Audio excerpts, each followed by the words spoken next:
Hi friends, मैं सदाब sir Sanskrit classes में आपका स्वागत करता हूं। मैं आप लोग को आज संस्कृत का वचन पढ़ाऊंगा। देखिए, जैसे कि मैंने कहा है कि संस्कृत का सिलेबस आप लोग को बताऊंगा, पढ़ाऊंगा, बुक भी पढ़ाऊंगा, व्याकरण भी पढ़ाऊंगा। तो व्याकरण समझाने के लिए बेसिक पॉइंट समझना जरूरी है। तो उन बेसिक पॉइंट में से सबसे पहले शुरुआत करते हैं हम वचन का।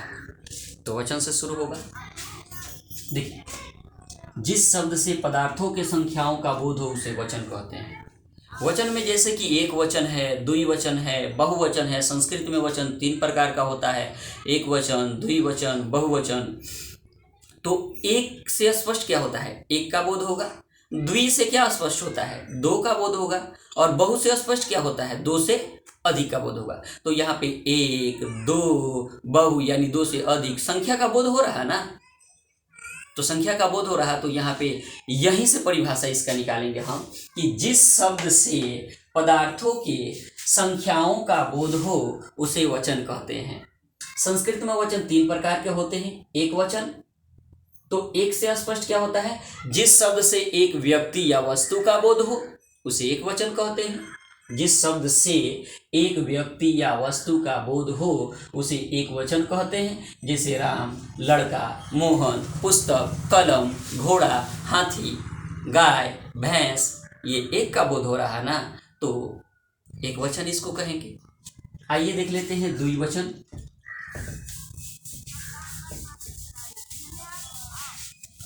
द्विवचन 2 नंबर में, जैसे कि एक वचन का परिभाषा बताया गया, जिस शब्द से एक व्यक्ति या वस्तु का बोध हो, उसी प्रकार इसमें भी होगा। जिस शब्द से 2 व्यक्ति या वस्तु का बोध हो उसे द्विवचन कहते हैं।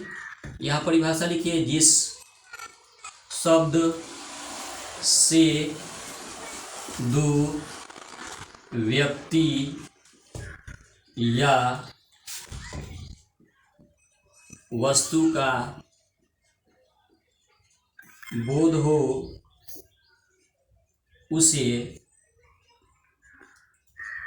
द्विवचन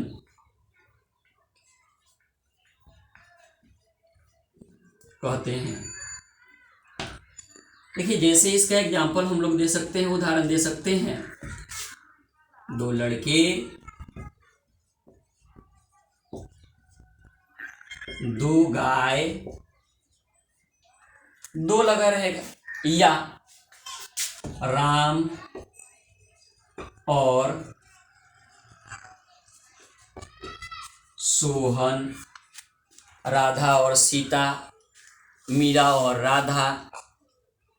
ऐसे हम लोग उदाहरण दे सकते हैं द्विवचन का। अब आता है बहुवचन। तो देखिए, बहुवचन जो तीसरा पॉइंट है बहुवचन का, बहुवचन 3 नंबर है, बहुवचन। तो यहाँ पे परिभाषा इसका हो जाएगा, बदल देंगे थोड़ा सा। जिस शब्द से 2 से अधिक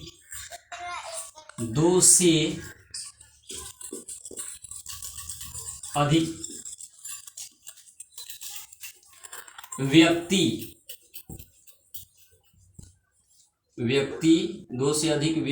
या वस्तु का बोध हो।